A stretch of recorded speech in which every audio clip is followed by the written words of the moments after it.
All right, guys, can everybody see my screen? Yeah, we Yes. can. All right, so thank you guys for having me. My name is Akintunde Oladipo. If you work together, you will likely see my name referred to as the Yoruba Asian on GitHub and any of our other collaborative platforms like Slack. And a little bit about me. I work at night. I really enjoy it. I find it quiet and it's just really nice. So I wake up late. Um, I'm a data scientist currently with Sterling Bank. I joined like last November. We're trying to build analytics platforms around most of their products to drive daily decision making. I'm a technical mentor with Udacity. I started in like 2019 or 20. It first started when they wanted to set up their machine learning with Azure nano degrees, and they were looking for mentors that had experience in that area. And subsequently, I've taken on 2 or 3 other nano degrees, including machine learning to AWS and machine learning DevOps. And I'm an instructor with AI Saturdays Lagos, where over 14 Saturdays we try and introduce people to the basics of data science and machine learning. We just finished our course recently. This particular course was focused on tooling, so just helping people get used to the tools that they might use as a part of any data science team. And lastly, I do some NLP research, that's natural language processing research, with a community across Africa. It's called Masikane Research Foundation. And mainly they're just trying to improve technology that is available for African languages. So I think that's about it, about me. Since we're not a lot on this call, I think it might be great to hear from everybody. So maybe we could go one by one. I'm just going to call names in order that we're here. And you can just say a little bit about yourself and I guess why data science and where you think you are in your journey, sort of, or what you would like to be, something like that. Just a little bit, let me know, those I'm speaking to today. So let's start with Ahiz. Okay. Is it because I was the first to join? I get it's your icon that I can see first here. Okay. I'm Ace Daniel. Sorry, what are the things I'm meant to talk about? Sorry, I guess why data science and what you're looking to achieve, something like that. Just something about you really and your motivation. Okay. I'm Ace Daniel, a graduate of economics. I chose data science because with all clear indications, is the profession of the future. And as it is, what I'm really scared of is being left behind in the event of things. So I chose data science because it's the profession of the future. And what I'm looking forward to be a full stack data scientist. What TA already said the other time that it's very, very difficult to know all parts of data science, to be all knowing in data science, but it's not impossible. So I want to take that part of it not being impossible and being a complete full stack data scientist. That's all there is to it.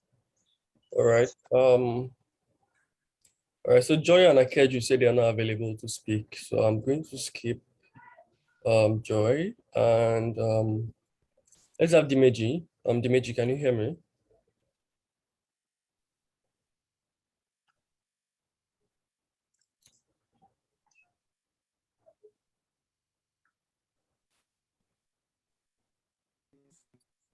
Dimeji, if you are speaking, you are probably on mute. So maybe try and. Can anybody hear me? Yes, clearly. All right. Hi. Good afternoon, everybody. I'm Dimeji. Dimeji is my name. So I started data science, like, let's say, last year. Then I joined Student, and so far it's been interesting. Can you speak a little louder, Dimeji? Can you hear me? Yeah, only when you say can you hear me. So like try to speak louder. normally? All right, all right. So I'm in the office, so I can't shout. Ah, I see. I see. But yeah, You don't. as I was saying, so I started data science sometimes last year. Let's say it was the early first quarter of 2021, and so far it's been interesting. But what really drives me is because I'm a mechanical engineer by profession. That's the first degree. So some autonomous vehicles, like as a mechanical engineer, one thing that would drive you is like self-driving cars. So like how that works, the AI behind it, and how we can bring it over here to our country and stuff like that. See, I want to drive me for to really practice data science is and AI is autonomous vehicles and autonomous driving. Mm, mm, mm. All right. Yeah, that's it. All right. So I think the rest of the people are unavailable to talk unless let me check. Unless Franklin. Franklin, are you available? You can send a message in the chat if you are not, and that will be okay. All right. I'm just going to proceed. But there's always a variety of reasons why people get into data science. And no matter the reason that that motivates you to get into data science in the end.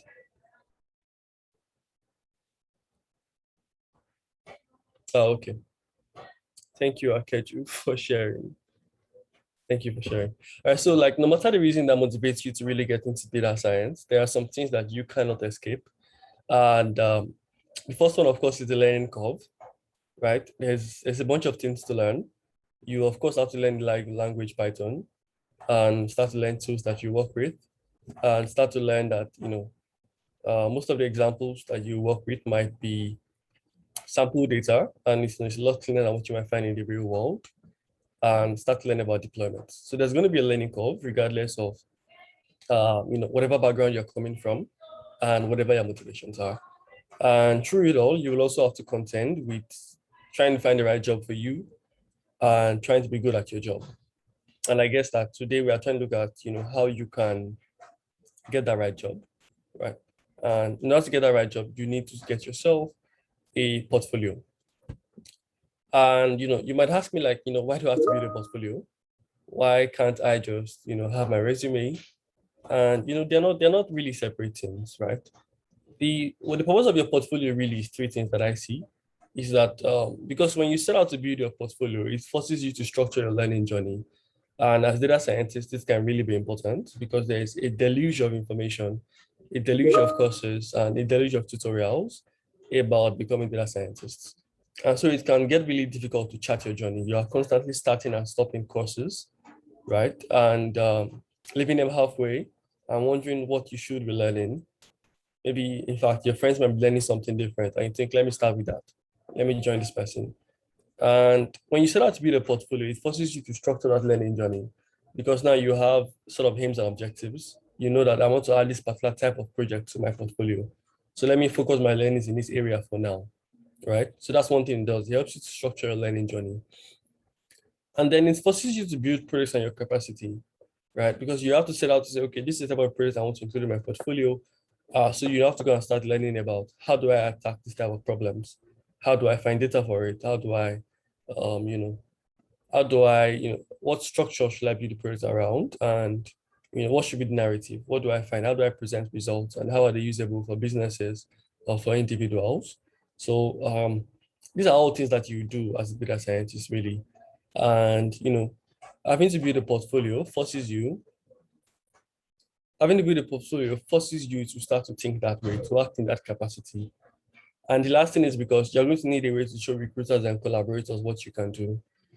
Because at the end of the day, your resume is all well and good, but in the end, most people are not very interested in the way you have schooled or what courses you did, right? You will have to find a way to tailor it to, in particular, can I do the job, right? And although coming from a background that is maybe technical or statistical or mathematical, like an engineering background, STEM background, it does help you, right? Because they feel like this person has been exposed to some of the rudiments of statistics of hypothesis testing that they might use on the job, they'll still need to see that you have done projects where you have used these things that you have been taught, right? So, and that's what the portfolio helps you to do. And I expect that when you build a portfolio and you write your resume, you will include some of the things in your portfolio in your resume. More often than not, your portfolio will contain, all the projects that you've done. And then, in your resume, you might tailor it depending on the role that you're applying to. Maybe shift it around, include something, remove something, just so that, your resume is tailored to the particular role that you've applied to. So those are reasons that you build a portfolio. And I guess it's how do we go about that? And I get a variety of questions about this. And some of the questions I get is like, what is the data science portfolio? And I'm not very surprised that people get that. It's a little, I don't want to say unconventional, but most of the times when we think of portfolio, we think mostly of designers or product managers. And for developers, I guess people just think of your GitHub repo. And it is possible for GitHub repo to act as, a reference for your portfolio. After all, you need somewhere to host your code. But you still need something like a flat page, for example, where you can use something like Notion. A lot of people use Notion these days. So you don't have to go through the trouble of it. Where you have a compilation of relevant work that you've done, that's essentially what you want your portfolio to be. And then people say, what should I share? You feel like you're just starting out and okay, I've learned foundational concepts, but what exactly should I be sharing? So what you want to do is take those foundational concepts and apply them to real world data. And from there, work your way upwards, right? So start by applying the concepts you've learned and then find out people that have applied those same concepts. What did they do? And start to extend your own work. It will force you to learn new things and to apply them. And you are growing as you're going about it. And then where do I share my work? There's a variety of ways you'll be sharing your work, right? And a variety of forms, really. You share in communities on Slack pages, right? You probably write like a brief introduction to your project and maybe include a link to it. You will share probably on Medium sometimes. You will maybe write learnings from when you worked on this project or findings and include a link to your GitHub. You might do the same thing on LinkedIn, also on Twitter. And of course, you might host your code on something like GitHub or on GitLab. And of course, this also, for them, you include a detailed README that is able to show you, what exactly is this project about and what did I achieve with it. And maybe like the most important question I get is like, is my work good enough to share? And this can be really difficult to struggle with in the beginning because maybe you're just starting out, you don't have all the skills that you want, or you don't feel like you're good enough yet. And you want to hide your work. Should I be sharing this? And the answer I'll give is yes. Just share it anyway. Right. When you share it, look at what others are doing, and then how can you improve yours? You want to think of your portfolio or you want to think of your GitHub repository as a living, breathing thing, that has to constantly grow, that has to constantly improve. And then two personal things that bother me. Someone asks me, is Titanic data fine? And I say no. Or, they ask me, is the MNIST handwritten digits data set fine? And I say no, because they're really simple data sets that are contained in every data science introduction. And they don't show the way that you can work on real data. They are overflowed and they're not very interesting, right? So typically you want to show that, you can find interesting data that, like for example, I think that the biggest thing that got me my current job was because during the Lagos Okada ban, if you can all remember that ban, I happened to collect Twitter data around the way that people were complaining. And I happened to segment the data into the way that it related to the different players in the mobility market in Lagos. So we're talking Plenty Waka, Uber, Taxify. I think there's a couple of them. Okay, Gokada and everybody that was basically playing the mobility market. I collected data over Twitter over a period of like 7 days. And then with a couple of my friends, I spent some time analyzing the data and seeing the way that sentiment and, I guess people's opinions were changing as the days were on. And because I compiled that into a document that I eventually shared somewhere, I think it's one of the biggest things that moved the needle for me in my discussions with Sterling Bank, the Sterling Bank management. And that is an interesting data set, right? It's something that people can relate to, an actual problem that we all witness in real time and we all experienced. And that the insights that you draw out are things that people can look at and say, okay, was this possible? Is it? So it's something interesting. It's not Titanic in which you have picked it out, somebody died, and in which, it's been done over and over again. So you want to do something interesting. In fact, just picking an interesting data set can set you apart from everybody, right? And the good thing about data sets is that data sets themselves can be projects on their own. Because I know, for example, I've been on projects where I've had to collect data from either BBC websites using web scraping or from Naira Land, right? And those are things that show that you can source data and you can clean them, right? And I get, will you mentor me a lot? And the answer is no. And not because I'm mean, but because I really feel like at the beginning of your journeys, you shouldn't be going up and down looking for a mentor. What you should be focused on is growing, right? And contributing to the community. And one thing you will find is that when you set out to grow and to contribute to the community, that the community pays dividends, right? People will answer your questions when you are stuck, right? You will reach out to a lot of people that are more senior or that are maybe further along in their journey than you and tell them, okay, I'm having this trouble, I've tried this, I've tried that. And they will be willing to answer your questions. Some will set up calls with you, right? But if you ask someone to mentor, if you show up to someone's DM and say, will you mentor me? It's likely that you're not going to be taken serious. And the answer would most likely be no. But people are always available to answer your questions. I know that I've had people sit with me for 2 hours explaining concepts. And it's really helped me along my journey. There's been people like that. And the truth is, over time, from interacting with them, from contributing and asking questions, they do become a sort of mentor to you, right? They link you to opportunities and they tell you how you might be able to like better your career or move it along. But jumping up to them at first and saying, start now, will you mentor me? Is often it's often a no. It's often a no. So I guess that's something to be careful about while you're building your career here. But yeah, like what are sources from which you can get projects to fill your portfolios? And for me, I've had 4 personal sources, right? And I'm going to try and talk about examples for each one of them. So first of all, of course, you will have personal projects. These are ones that you take on yourself. You say, okay, I want to do this. And then you set out to what's the best way to do this and then start to achieve your outcomes. So an example of a personal project for me was what I talked about with Twitter data, right? Right. So I set out to understand really at that day. I just wanted to understand what are people saying about this Okada ban, right? Where are they complaining about finding transportation? And by that time, I think I was lucky that I had learned how to like collect data from Twitter using the Twitter API. And that's something I'll discuss again later on that community project. But anyway, that's an example of a personal project. I set out to do that. I collected data from Twitter, I analyzed it in pandas, I visualized it with matplotlib and Seaborn, and then I spent some time collating everything that I had learned or I had found out and all the insights I had found out. I collected it into a document, which I then shared, right? And I had like a short article that I wrote about it. So that was a personal project that is on my portfolio and that I sometimes pull out depending on the role that I'm applying to. And that's something that you all will, is a source for you also. You can think of a personal project. It's something to keep an eye out for, right? You want to, I guess, as you go through your day, subconsciously just what is interesting to you, what are you curious about, and do you have the skill set to pursue it in some manner? If you do, then pursue it, right? Even if even if just to see where it leads, pursue it, scope it out, and you might get the personal project out of it. And the second thing that has been a source of projects is course projects.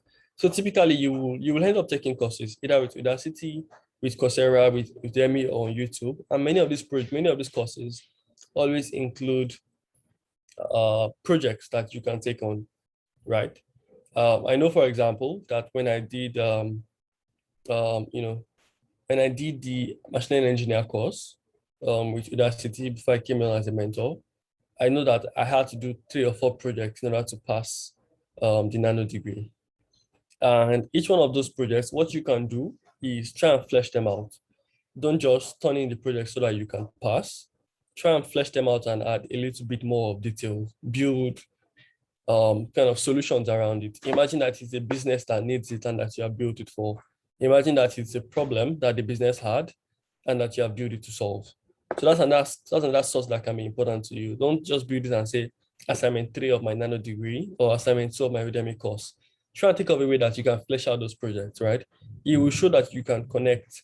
It will show that you can connect things that you build to the way that businesses need them, right? And it can really be a cheap source of projects for you, because most of the time these projects will be things that they fleshed out sort of for you. Not necessarily fleshed out, but they've scoped out for you, right? They'll tell you exactly what to build, right? What to do, and you can just go ahead and build it. So once you don't have to do the scoping of the project most of the time, they've done it for you. Your job now is to, I guess, build a narrative around it. And it can be a cheap source of projects for you. I know I have like 2 of them that I had to do like that. I think they involve Microsoft Azure too. Yeah. And then there's community projects. I'm a big fan of communities, right? Currently, like I mentioned, I'm a lead instructor at AI Saturdays, and I volunteer as a researcher with Masakane Research Foundation. And one thing you find about communities is that there is always projects going on that you can contribute to, right?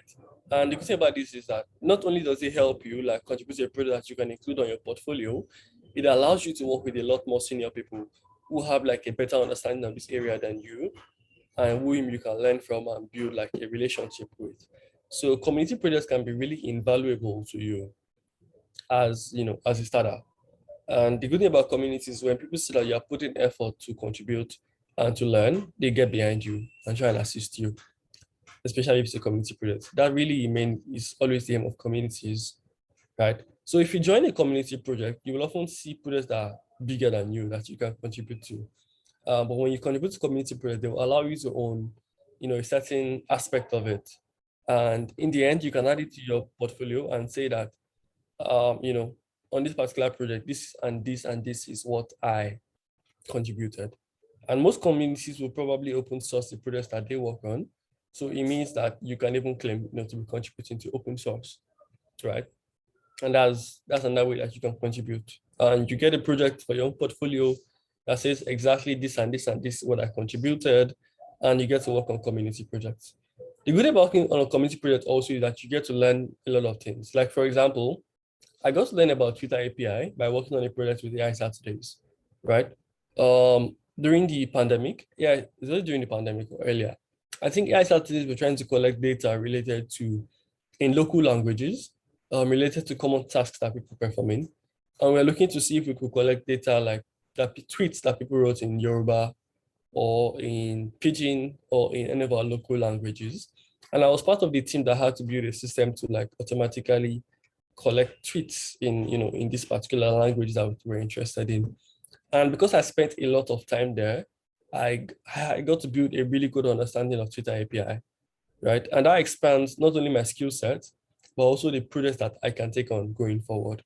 So that's one thing that community projects can do for you. They can stretch you in ways that help you to learn new skills that then improve what you as an individual can take on, what projects you can take on and add to your own portfolio, right? And another way is blogging. You will always learn about new concepts. You will always be applying them to build projects. Sometimes you will apply to places and they will give you a task, right? And blogging about things like this, like writing a comprehensive article about what you have learned, how you learned it, or even what you found from working on a particular problem, or how you got around a particular issue that you had, can really be like an interesting aspect to your portfolio, because it shows the way that you understand things, and it shows the way that you're able to communicate them, right? And the good thing about this is about blogging as an addition to your portfolio is the fact that it sets you up to start to earn even as even as a person starting out their data science journey. Because if you have a decent blogging portfolio, you are able to pitch to people like Neptune AI or other people that pay people to write for them, and you start to earn money even for writing about concepts. And of course, earnings can vary from by experience level and by complexity of what they allow you to write about. But typically you could earn between $150 to $600 writing about um, writing about data science and artificial intelligence concepts. So if you start to add blogging and Medium articles about concepts that are really good to your portfolio, not only does it like give you a richer edge to your portfolio, it also sets you up to start to earn as you go about your journey. So, but communities are like really important if you're looking to build a portfolio for several reasons. And the first one, of course, is networking. You get to relate with people, you get to build relationships with them. And the good thing about it is that it removes that inertia of having to approach somebody more senior than you on LinkedIn or personally and say, hey, can I work with you? Like it removes that inertia because communities already throw the mix of like holder of more senior and more younger people together. And you can take the excuse of projects and ongoing conversations to build relationships with more senior engineers. Right. I know that, for example, people like at least two senior engineers that I talked to today and that have helped me along my journey. I got in contact with through communities, right? Um, and that can really help. And you just spend time building relationship with them. You guys maybe work on a couple of projects together or scope out a project together, but never actually work on it. But the point is that you build relationships and you always be able to ask questions. That's one good thing about communities. And then you can join projects, which I mentioned before. When you join these projects, you can include them on your portfolio. But also because when you have a number of people working on projects, you will likely need to collaborate using GitHub. And I think as a starter, most people struggle with collaborating using GitHub.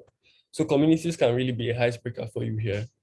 Typically when you're studying data science, most people skip the software engineering part of it. But what you will find is that you will still need strong software engineering skills to excel as a data scientist or as a machine learning engineer, or even in the AI space, really. And joining projects with communities can be a great way to pick up that skills of collaborating using Git. And then there's learning groups. Most communities will have learning groups in some form. AI Saturdays, for example, has cohorts that hold periodically. Masikani has reading groups. And for example, today by 3 p.m., which is immediately after this call, I'm going to be as part of a machine translation reading group that is being led by a much more senior engineer than I am. And so that's like the beauty of communities, that there will always be learning groups or reading groups that you can join and that you can learn from, right? It can also help direct the course of your own learnings. That's an advantage. And of course, job postings. Many times, jobs are sourced through communities before they are listed online, right? And so being a part of a community, learning from them, contributing to their projects and building a portfolio with them can be one way to quickly, get a job or to quickly get the role that you are looking for. Because many times, like communities like, for example, Python Nigeria, communities like Python Worldwide, right?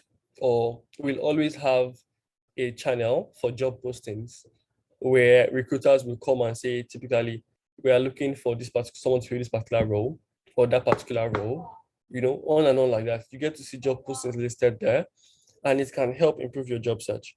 Many times, people in the community will say that, if you're interested in this role, then reach out to me.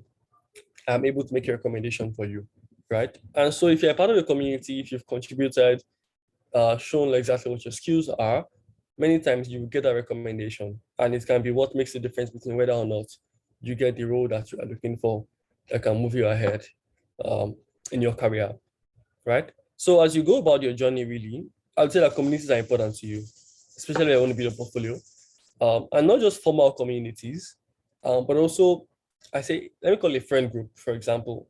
When I started to learn data science, it was because I worked with Total as a world performance engineer in like 2017. And then I spent a lot of time analyzing data in Excel. And anyway, it was my COS. So like everybody was on COS with oil companies, downstream, upstream anyway. And a lot of people go to analyze data. So when I got back, I was dissatisfied. We are trying to analyze data that has millions of rows in Excel on a Pentium 2 CPU or something, and your work is just really slow and frustrating. And I just knew that there had to be a better tool for achieving this. So I was asking questions around what's a better tool for doing this? And incidentally, like 5 of my friends also, right, also had that same question when they came back from their respective placements. And then, when we asked around, Python was the way, and we said, what, guys, like, there is no way this industry can escape it, right? They are going to need people that understand Python to help them analyze data. Like, let's start to learn data science. So there was 5 of us together. We formed a group, right? And we started to learn together. Now, starting to learn together, of course, does not mean that each one of us sat by each other and we're learning. Like largely, your journey as a data scientist or as a software engineer, really, which you are first and foremost, a software engineer, and building of your portfolio is going to be a personal journey. It's like a personal pilgrimage, but having like a core of people that you are, let me say, growing with can really be helpful. I know, for example, that, because I had my guys that were also learning individually, we could get together and see what each person is doing and the way that they are thinking about problems or the way they have resolved problems that, for example, you are facing. And that can be important for speed and for motivation, right? And for us, it was really beneficial because, all of us today are still software engineers in some form. Not everybody mean data science, but we are also software engineers. And so having that kind of personal community has been important and has helped us as we work to build ourselves and our portfolio. And I think that with you guys, it's really nice, because you're already a group with students here. You can just build on that relationship going forward as as you're building. Just build on that relationship and I guess help each other, motivate each other. So that can really, really be awesome for you guys. So, and then other thoughts that I have is use GitHub. There's no way to get around GitHub, right? Once you join a company, you'll be expected to collaborate with team members using GitHub. And people have a habit of just keeping their code on their laptop and saying, when it is done, I will push it as a whole. But I want to tell you that that's not the best thing, right? For 2 reasons, right? Number one is you want to use Git as you would normally use it in an organization. And in an organization, you don't just wait until like your entire solution is complete and then dump it to Git. You typically push your updates in, shall I say, small quantities. So you want to mirror that when you work on your projects. Initialize your repository, push objects every day. It keeps you motivated also, right? And also, like when you push updates every day to your GitHub, GitHub shows your activity tracker. It can also signal to collaborators and to researchers that you are a person that is like passionate about continuous improvement, right? So use GitHub, push regularly, and try and mirror the workflow that you use with the team. Create branches, merge, rebase, all those types of things. It's an opportunity also to learn Git while building your own portfolio, right? So it's like buy one, get one free, something like that. And then don't just show code. So many times people they just go to their GitHub and dump a Jupyter notebook. Some don't even bother to clean up Jupyter notebook. They don't include a README, and they don't even include something like a requirements.txt that allows their work to be, to be reproducible, right? And that's not good enough, right? It's all well and good to include a Jupyter notebook, but you should also include a README or include other files that are able to like support your project. So if you include a README, it can show exactly how to set up your project, how to work with it, right? It can show what you found, what insights did you find. It can show, what are you looking to do?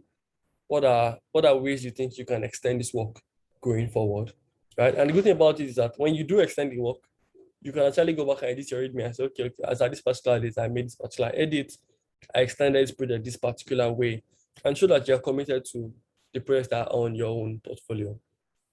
And then, of course, you will struggle, right? You will run into errors, whether due to your laptop or due to your environment or due to the project you're working on, or because you're working with a new library, because you constantly be learning new libraries. So I would say ask questions, right? But ask them intelligently. And I don't say intelligently as an insult and say don't ask dumb questions. No, that's not what I mean. It's all right to ask dumb questions. It's about how you ask questions, right? When you ask questions, I think the best resource really for me that I constantly refer people to is how to ask questions is the smart way. You need to pay attention to the fact that the person you're asking the question of has limited time and has limited context. So providing enough context for the person to be able to connect to your question and be able to unblock you is important. And many people fail to do that. They just say, I don't get this, or this is not working. And okay, like it's not working, but like I can help you unless you provide me fuller information. And so like learning how to do that can be the difference between whether or not somebody carves out time to answer your question or not, right? So it's not about ask smart questions or don't ask smart questions. No. You can ask any questions you want, but really ask them in a way that people can answer you and people can unblock you quickly. That's really the point of that particular bullet point. And somebody has created what is really a reference for how you can ask questions in smart way. I know that Stack Overflow also, they have a reference for how you can ask questions on Stack Overflow. That was something I forgot to include, and I should just mention it here, is that apart from GitHub also, having presence on sites like Kaggle, Zindi, and Stack Overflow can be, can be a way to build a portfolio because it shows presence, it shows that you are engaging the communities. And Stack Overflow is a way to like learn. You can ask questions on Stack Overflow and people will answer you. Not every time you get an answer, but a lot of times somebody will answer you. But the good thing is that most of the questions you ask, you find that people have asked them. And even if their solutions don't work in particular to yours, you can provide a comment and say, hey, I tried this and it didn't work. Is there something else I'm missing? And that kind of interaction really, and that activity also can be really important also to you going down the line. And maybe going forward, as you grow, you might be in a position to answer somebody's question. And that would be a great addition to you. Right? I know that some people have actually seen my Stack Overflow profile sometimes. Mine is empty anyway. Maybe something I'll work on this year, but mine is empty. But also Kaggle and Zindi can also be important parts to build your portfolio. Although those places are about competitive data science and competitive ML, right? They can be rich sources for learning because whenever competitions go on and you get to try your own methods and see what works and see how you do, right? At the end of competitions, stay on a little longer and engage people, right? People will typically share how they solve their own problems and what they struggled with. So what you can do is take back whatever they share and apply it to your own, try and see what happens, develop an intuition for it, and I guess try and improve your own solution from whatever it was before to a new, I guess a new baseline, an improved score. The good thing about it is that you get to learn, you get to learn new techniques, right? People can come up with really brilliant techniques during, during competitive programming.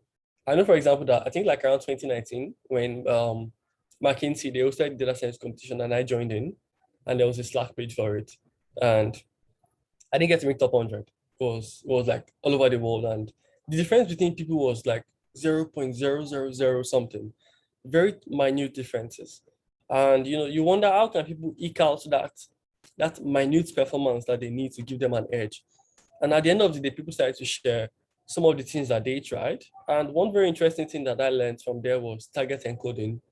So typically when you learn data science, you're taught mostly about one is encoding, but there's a variety of other methods for encoding.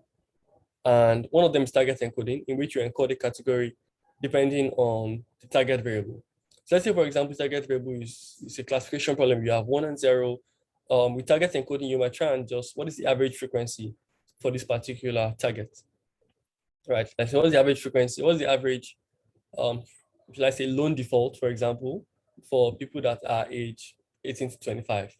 And then use that to encode 18 to 25. Instead of encoding 18 to 25, it's 1 and 0, the way you would do it, one not encoding, right? So I would not have learned that if I had not stayed behind after the competition had ended and like interacted with people to find out how did they approach this problem, how did they eke out performance from their models, right? So being involved with such platforms once in a while, anyway, don't spend your full time there because there's other dimensions along which you need to develop, can also be an important way to build your portfolio. Right. So participate in competitions, but not just participate simply to win. And if you don't win, give up. No. I think that the learning starts when the competition ends. So at the end of the competition, engage people, interact with them. How did they get performance? What did they try? It will be important to you as a data scientist going forward, and you will likely need to employ them in your own projects also. Yeah. So other notes is something by Galanic Michael. And I'm sharing two resources also with you guys. There's how to build a data science portfolio, and there's creating a data science portfolio. Two of them are really top of the market when it comes to discussions about creating a portfolio. There are two of the most extensive articles about this. And I think one of them is even very step by step, right? But I wanted to highlight two things in particular that are important. Now, both of them said anyway, and resonated with me. So, Galen Michael says the more public work you do, the higher chance of a freak accident like that, of someone noticing your work and pointing you towards a job opportunity, of someone who is interviewing you having heard of your work that you've done. So I guess this speaks to not just building a portfolio, but sharing it in the right way, right? Sharing it with the community, or sharing it on LinkedIn, right? Or doing work with the community and having it being shared. There's a way that it exposes you to further opportunities, right? So as you build a portfolio, try and keep that in mind, that there is several ways that this can pay off, especially if you do it with the community. And also, of course, please read this article. We find it really helpful. And also, Martin, she says, choose projects that are interesting to you, otherwise they'll become too much of a chore. And that can really be important, because as a developer, as a data scientist, you will find that you're already going to have a ton of incomplete projects. Trust me, I have a ton of those that I never got around to completing, right?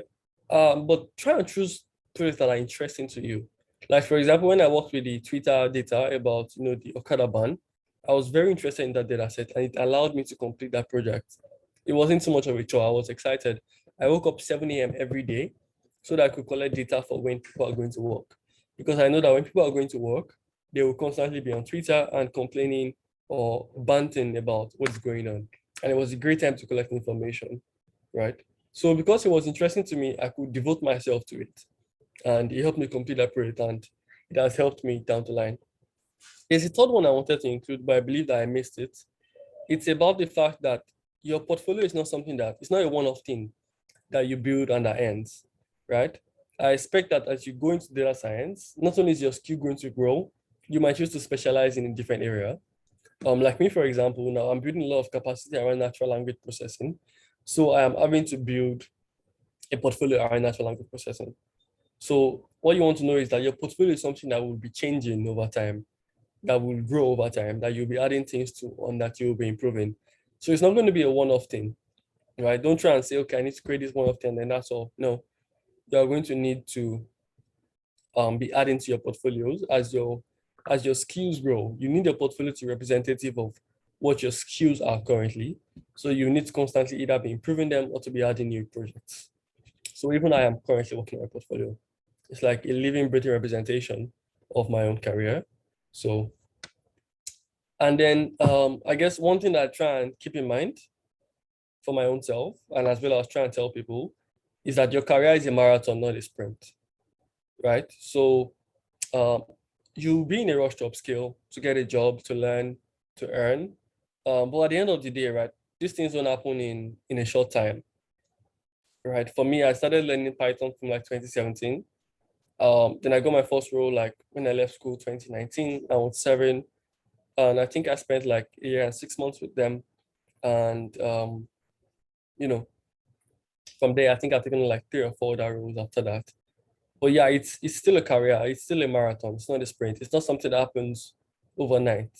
Even your growth will not be something that happens overnight, right? It will be something that comes from constantly applying yourself, from constantly doing, from constantly like solving problems, from constantly finding answers. So you will need to be driven, but you will also need to be patient. And I think what I can assure you is that for a country like Nigeria, especially with remote work becoming a lot more possible, a lot more charted, even for data scientists, is that like a big break can happen for you and will happen for you. But you will need to be motivated and to stay patient and to continue working on yourself, your skills, and on your portfolio. So that's all I wanted to share with you guys today. And that is the end of my presentation.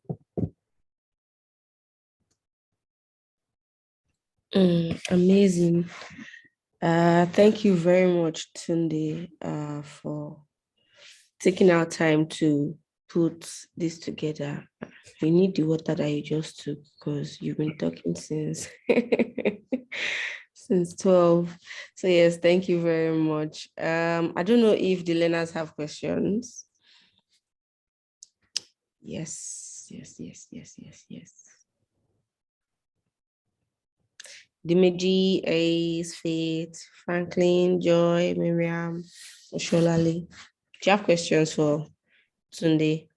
Since Tunde has said Yes, that it doesn't do yes. mentorship, so let's bombard the questions here. Yeah, my only question is that you made mention of a data scientist eventually becoming partly a software engineer. Yeah. I really didn't get that part. So can you expatiate on what you meant by that? So you will need to have software engineering skills.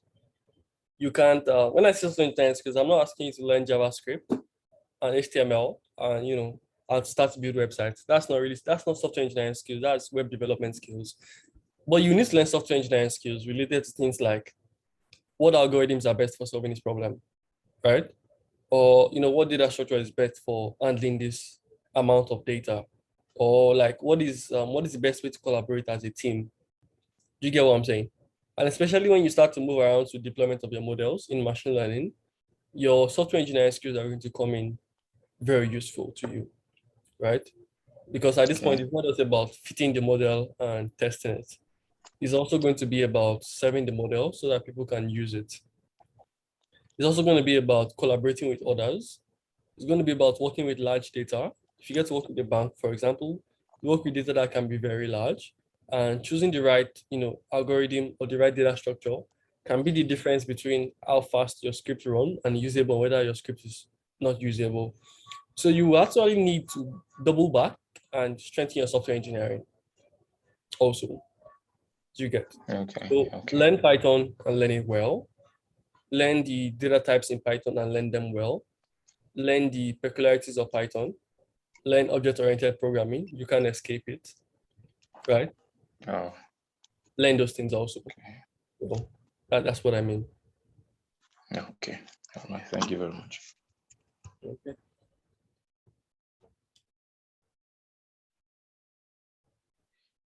Thank you, Ace, for that. Does anyone have any other questions?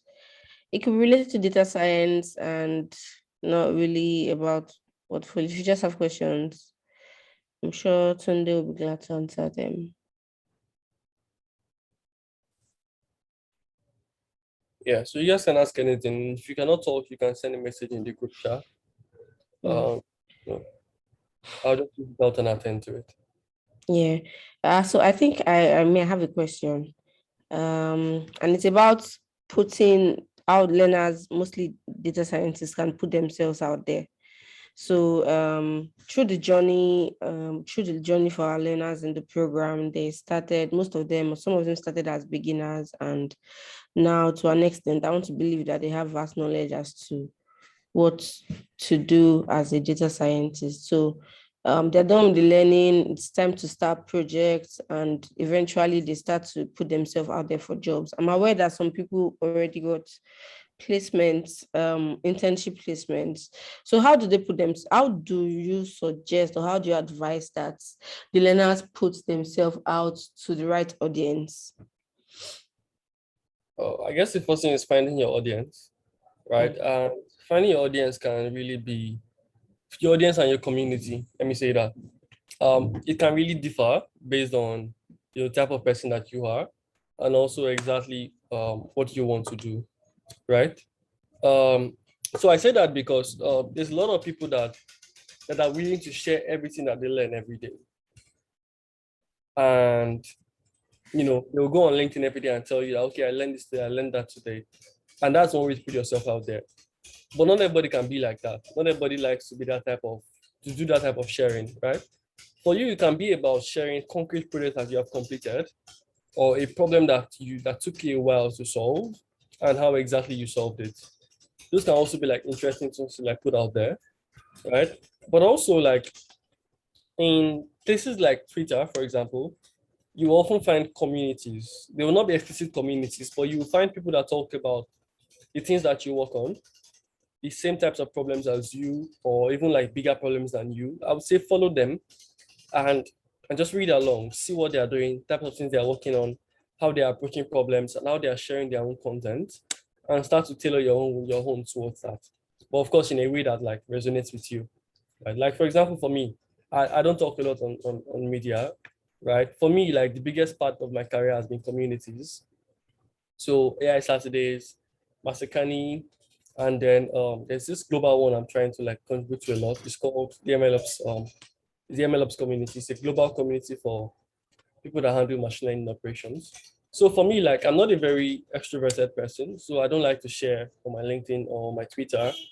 But like for me, I've seen able to like take advantage of communities and to share my work there, or let me just to show what I can do there, and to still take advantage of it. So I think you want to figure out like for my type of person, or like for my, I don't want to say for my type of person because it seems like you shouldn't move out of your own shell. You definitely should do that, right? But you want to be able to like connect in a way that feels natural to you, right? But of course, while still forcing yourself to grow. So sometimes I still share articles on like on my Medium, right? But I don't do that a lot. But I have friends that do that a lot and that it works for them. You can share articles on your Medium when people reach out to you for, to take on either a job or to write other articles, right? You can share something on LinkedIn and somebody find it interesting and says, you know what, I'm recruiting for a role, come and join us. So sharing content wherever it works for you, right, can still be really good for you, especially if you're connected to your community there.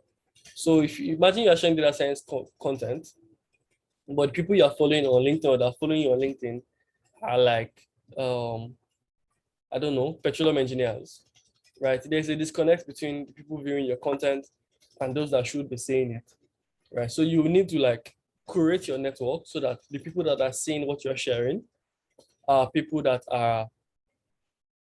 can connect with it, that can interact with it and see the value in it. I hope you understand that. And interacting with other people's content also can also help you, right? So if you see a LinkedIn article or a Twitter something that relates to something you've done or something you're interested in, like, and you have an interesting comment, like feel free to share and say what you think about it, and people will reply you, and it helps, right? So you can do that. So I think the key thing is no matter the platform you choose to share predominantly your work on, ensure that you've created your network such that the people that receive it, people that see what you're sharing, are people that are interested in it. So don't just be on Twitter talking about data science when people that follow you or people that can interact with your tweet like they're not data scientists, they're not machine learning engineers, they can't relate with it. It will be like speaking into the void. So you first of all need to create that space of people that are doing similar work with you that can relate to what you are sharing in order for like your work to actually get out there. Thank you very much, Tunde. Does any other person have questions? Because Yes, I might have another one. Ace, we might end up giving you a prize because you're doing one on this session. All right, please go for it. Okay, he said he made mention about you to GitHub, and he said not to push. I mean, like when you're done with the project, I don't know. I'm trying to understand what he said. He said don't push everything on GitHub directly, like push a part of it, then update later. Do you understand the point I'm trying to make? I get what you're saying. So I think what I'm trying to drive home is the fact that, like, for example, at my place of work, when we work, we are saying we're starting a new project. The first thing that is done is that somebody initializes a Git repository, and that's usually the most senior engineer on the team or the team lead. Initializes a Git repository and grants everybody access to read and write this repository, right? Now, if you understand the way that Git works, there's always a main branch, and then you can create other branches. So what happens is that everybody moves to a development branch, individual development branches, and we start to work, right? So you make a change, right? You push that change that you've created to your own development branch and maybe create a pull request to the main branch. Then the team lead reviews your code, sees if it fits in, if there are improvements that need to be made. If it's all good, or if it's all well and good, right? Your change is merged into like the main branch of the project. I hope you understand that. Yes. But with learners, there's a tendency for people to like try and finish everything on their laptop and then like just have one commit to GitHub. Right? When you do that, you fail to replicate the workflow that you will find as a part of a team. So what I'm advocating that you do is that when you decide, okay, I'm going to work on this project for the next 2 months or for the next 1 month, right? Start by initializing your repository and push, I guess, your initial commit. And then you can make a decision that, you know what, every day I'm going to include a change, right? Or you can make a decision that, okay, every day I'm going to work on like development branch. And only when I have like particular aspects completed will I like merge into like the main branch. So what I'm advocating is instead of just I finish this project, let me just push it to GitHub. Try and make it a part of your workflow. Push your changes every day or every other day, something like that. So it has like several benefits. It sort of mimics the way that you work as a part of a team. And also it allows you or it forces you to learn how to use GitHub. It has the benefit of the fact that GitHub only shows activity tracker. So everybody that checks your GitHub will be able to see that, oh, this person has been active. And it can show other people that, you know what, this person is committed to like constantly learning. Okay. All right. Thank you very much. I think I get it now. Thank you very much. It's all right. It's all right.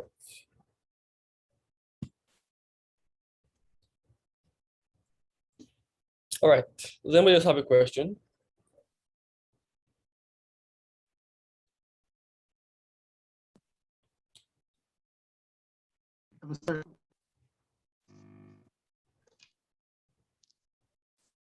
Or Dimeji, did you say something?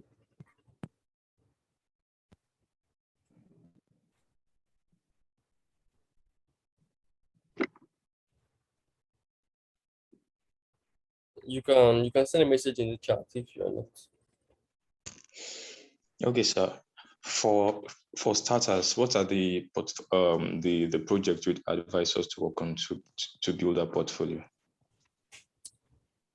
Let me see. Okay. You said not to do projects like MNIST, handwritten recognition, and all those things. Yeah, I said so. Okay. So let me see what you can start with. I think basically you want to start with foundational skills that every data scientist must have, right? Learn how to source data, how to clean data, and then of course how to model, right? So you can take on, for example, a data sourcing project, which can be like a web scraping project where you collect data from somewhere, right? And do basic cleaning with the data and just present a little about that. Then you can move on to a data cleaning project where you get like really messy data and try and whip it into shape by creating probably a set of functions that can clean them and get exactly the information into a usable form that can be modeled. So that could, for example, be like a data modeling project that you take on. Sorry, a data cleaning project you take on. And then I guess once you have those two, which of course you can combine, sourcing and cleaning, you can look onto data modeling and try and build an end-to-end project where you take data, you clean it, you visualize. Oh, there's also visualization. It can arguably be very important. You can have a data visualization project. Good thing about data visualization also is you can offer business insights and present in a way that non-technical people can understand. So it shows the way that you can communicate results and drive decisions. So a data visualization project where you get the data and really visualize it in ways that people can, that people can connect with and understand data readily can also be like an interesting project to start out with. And of course, data modeling. Just build models, try different models, try and see what works, try and explain why didn't this model work, why did that model work, what did you try? All those combination of techniques that you can use to show, okay, like at the end of the day, this is the best model for this and this type of performance that it can achieve. And this is how I approach modeling problems. Those are like foundational skills that you need to demonstrate. And I think should be like the first things that you try and get into your portfolio before we now start to look at, I guess, specialized skills like deployment, on and on like that. So that's why I said that when building a portfolio, try and start with like exactly what you've learned currently before you start looking to expand. So try and apply the skills that you have already learned to interesting data sets, and then now start looking to extend your work. Okay.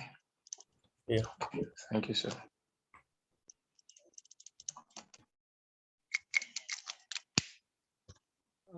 Sorry, one question. What are the communities out there that you think that one can or we can join? clearly. Can you send a message? Can you hear me? Yeah, I can hear you now. If you speak I this was way. asking, sorry, what are the communities that are out there that I think that we can join? There's Data Science Nigeria, for example. I Okay. know that they host hackathons, they host boot camps, which you'll find interesting. They host talks also. There's AI Saturdays Lagos. They hold cohorts. They host talks also. And once in a while they have a research team going. Those are two at least I know off the top of my head. And then of course, if you join things like Zindi, Zindi is like cargo, but like African focused, right? You'll be able to find a sort of community there, people that interact with the competitions that are ongoing, right? There's also Python Nigeria, right? You see Python Nigeria, and of course you see it would not just be data science and AI. You see people across network programming, across web development, across Web3. Same thing for like Python worldwide. There's a Slack community that you can join.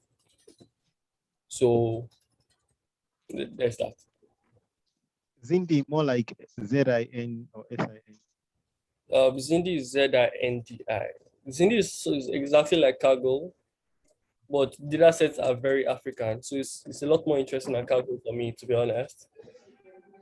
You see data sets like traffic data from Nairobi or like delivery data from Uganda, all those types of things.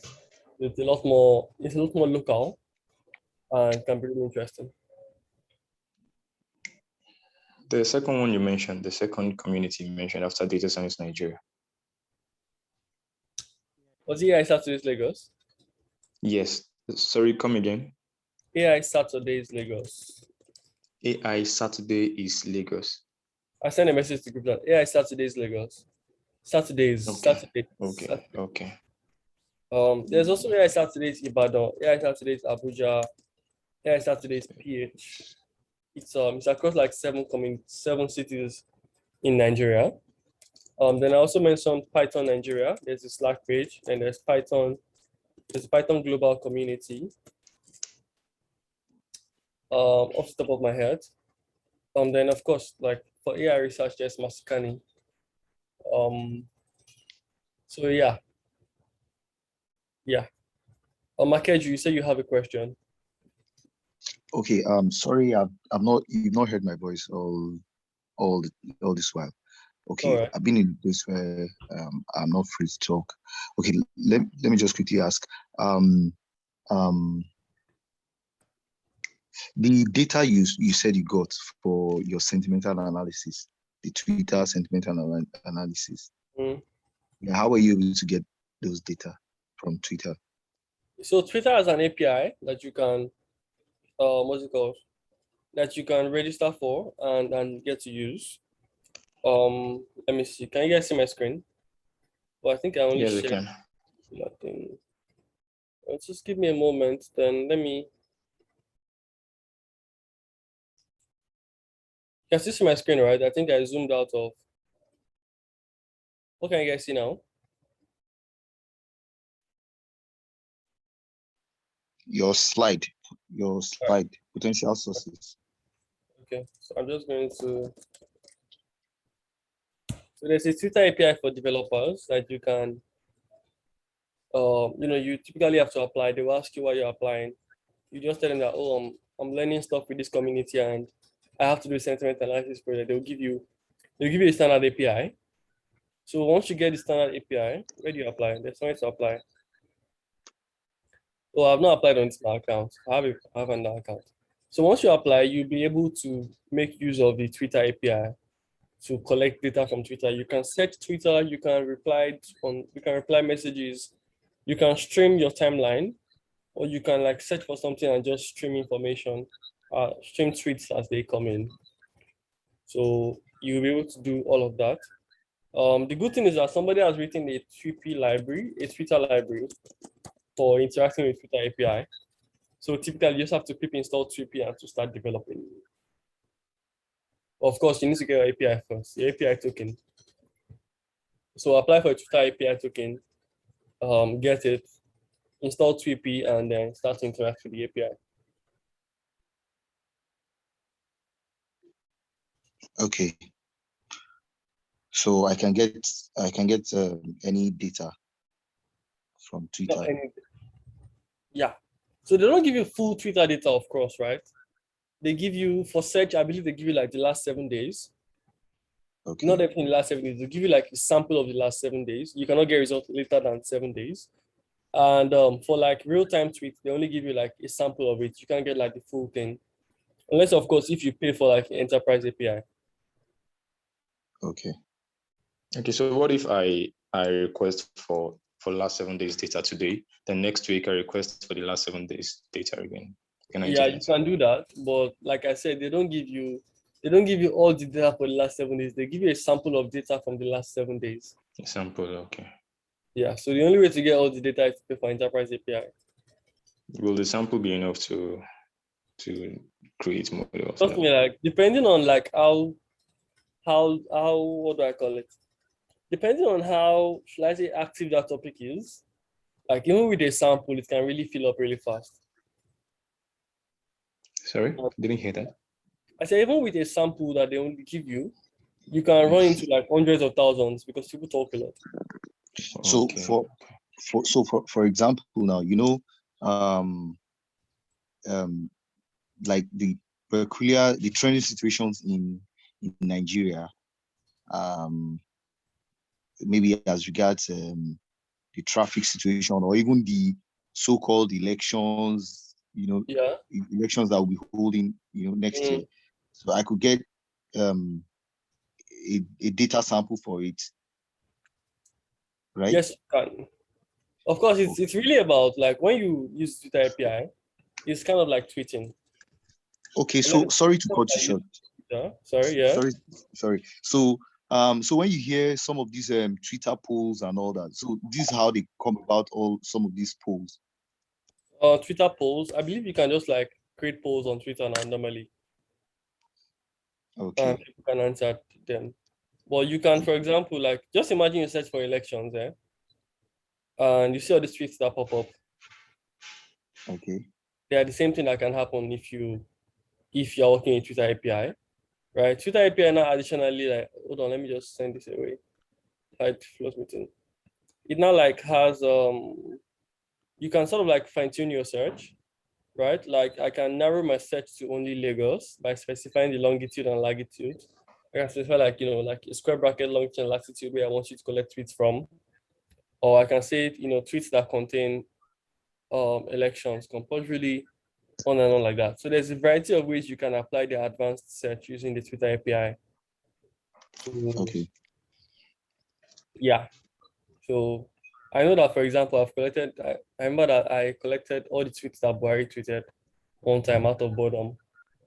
And I just checked what his tweets were like and what the sentiment was and what his topics were.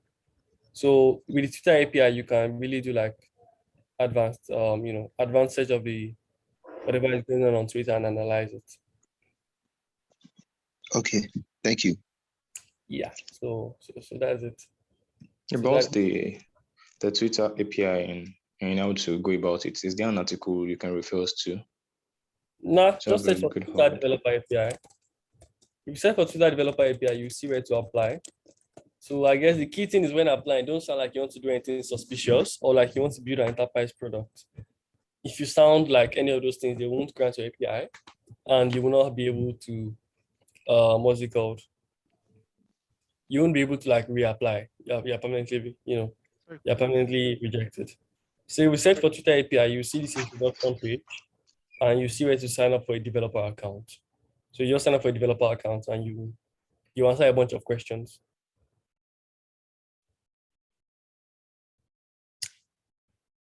Yep. So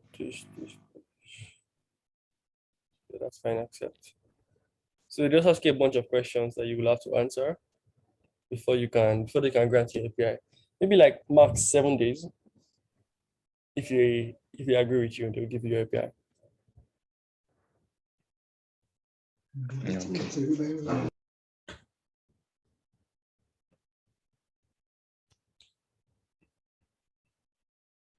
Yeah. So that's it.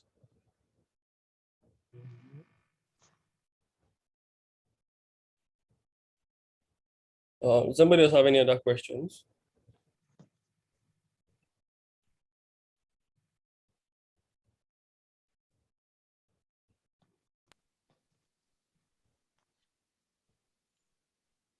I think Donny is off now. Okay. All right. Did you guys meet Blessing when he spoke to you? DSCI Blessing. Who? I think DSCI Blessing spoke with you guys earlier on. Yes, he did. Okay. And I think Adebayo Shigbeso. So for Adebayo, we've not had a Adebayo session because he had to reschedule. But we had blessing session, building AI with Mantium. Yeah, we did. All right. All right. Yeah, so I asked going to share you guys a link to this presentation so you can refer to it anytime, as well as the links that I shared within. So that's pretty much it. If you want to reach out to me, you should be able to send me a message on Twitter or something. I should be able to reply. Please, can you type your social handle on the chat box? Yeah, I definitely can do that. Where is?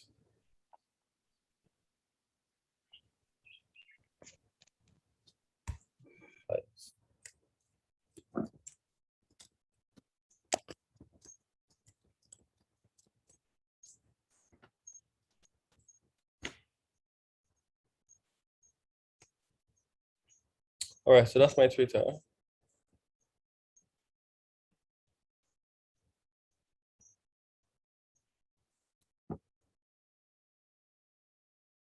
Can anybody hear me? Yes, I can hear you doing. Oh, okay. So yes, I think that's pretty much about it. I think we're all good.